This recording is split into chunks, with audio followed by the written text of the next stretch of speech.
بسم اللہ الرحمن الرحیم۔ صرف 5 منٹ کا مدرسہ قرآن و حدیث کی روشنی میں 179واں دن 29 جمادی الثانیہ۔ نمبر 1، اسلامی تاریخ۔ اخلاق کا اعلیٰ نمونہ۔ ایک مرتبہ حضور صلی اللہ علیہ وسلم سے ایک شخص نے اپنے علاقے کے مسلمانوں کی تنگ دستی کی شکایت کی اور مدد کا سوال کیا، تو آپ صلی اللہ علیہ وسلم نے یہود کے ایک بڑے عالم زید بن سعنہ سے متعینہ مدت پر قرض لے کر تنگ دست کی مدد فرمائی، مگر یہ یہودی متعینہ مدت سے 2-3 دن پہلے ہی قرض کا مطالبہ کرنے لگا اور صحابہ رضی اللہ عنہم کے درمیان حضور صلی اللہ علیہ وسلم کا گریبان مبارک تھام کر کہنے لگا، اے محمد، تم میرا حق کیوں ادا نہیں کرتے؟ ٹال مٹول کیوں کر رہے ہو؟ حضرت عمر رضی اللہ عنہ بھی وہیں پر موجود تھے۔ غصے سے بے قابو ہو کر کہا، تو نے حضور صلی اللہ علیہ وسلم کی شان میں گستاخی کرنے کی جرت کیسے کی؟ اگر آپ صلی اللہ علیہ وسلم کا پاس و لحاظ نہ ہوتا تو تیری گردن مار دیتا۔ مگر آپ صلی اللہ علیہ وسلم نے حضرت عمر رضی اللہ عنہ سے فرمایا، اے عمر، ان کا حق ادا کر دو، اور ڈانٹ ڈپٹ کے جرم میں مزید اضافہ کر کے دینے کا حکم دیا۔ راستے میں اس نے اپنا تعارف کرایا۔ حضرت عمر رضی اللہ عنہ نے کہا، اتنے بڑے عالم ہو کر ایسی ناپسندیدہ حرکت؟ زید بن سعنہ نے کہا، بات یہ ہے کہ میں نے چہرے نبوت کو دیکھ کر ساری علامتیں پہچان لی تھی، صرف 2 علامتیں باقی تھیں، ایک یہ کہ آپ صلی اللہ علیہ وسلم کی بردباری غصے پر غالب رہتی ہے، اور دوسری یہ کہ نادانی کے معاملے پر بردباری بڑھ جاتی ہے۔ اب یہ بھی پہچان لی۔ اسی وقت کلمہ پڑھ کر ایمان قبول کر لیا، اور حضرت عمر رضی اللہ عنہ کو گواہ بنا کر کہا، میرا آدھا مال محمد صلی اللہ علیہ وسلم کی امت کے لیے وقف ہے۔ نمبر 2، اللہ کی قدرت۔ کھجور میں اللہ کی قدرت۔ کھجور ایک عمدہ قسم کا پھل ہے۔ ابتدا میں وہ نہایت کمزور حالت میں ہوتی ہے۔ اللہ تعالیٰ نے اپنی حکمت سے اس طرح بنایا ہے کہ ایک دوسرے سے ملی ہوئی ہوتی ہے۔ ان پر ایک غلاف چڑھا دیا تاکہ حفاظت رہے۔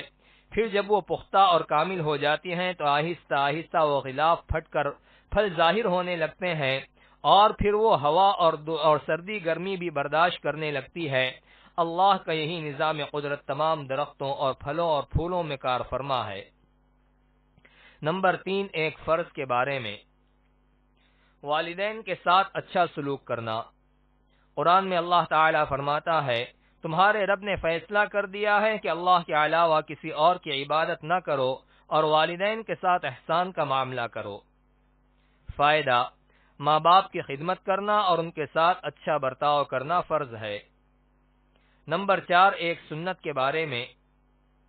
نماز کے بعد کا وظیفہ۔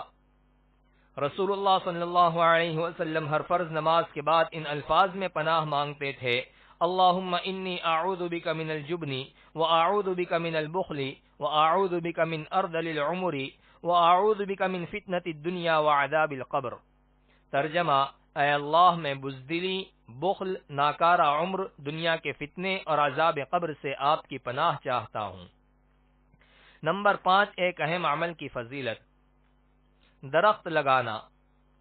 رسول اللہ صلی اللہ علیہ وسلم نے فرمایا، جو بھی مسلمان درخت لگاتا ہے یا کھیتی کرتا ہے، پھر اس میں سے کوئی پرندہ، انسان یا جانور کھاتا ہے تو وہ اس کے لیے صدقہ ہے، یعنی صدقے کا ثواب ملے گا۔ نمبر 6، ایک گناہ کے بارے میں۔ شوہر کی نافرمانی کرنا۔ رسول اللہ صلی اللہ علیہ وسلم نے فرمایا، اس عورت کی نماز اس کے سر سے آگے نہیں بڑھتی جو اپنے خاوند کی نافرمانی کرے جب تک وہ اس نافرمانی سے باز نہ آ جائے۔ نمبر 7، دنیا کے بارے میں۔ دنیا میں برکت۔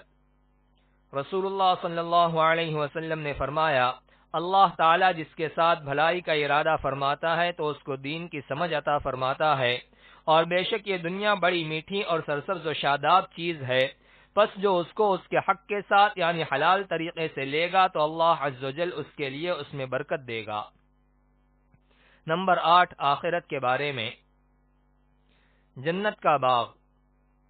قرآن میں اللہ تعالیٰ فرماتا ہے، جو لوگ ایمان لائے اور نیک اعمال کے پابند رہے تو ان کے لیے ایسے باغ ہوں گے جن کے نیچے نہریں جاری ہوں گی، یہ بہت بڑی کامیابی ہے۔ نمبر 9، قرآن سے علاج۔ پرانی بیماریوں کا علاج۔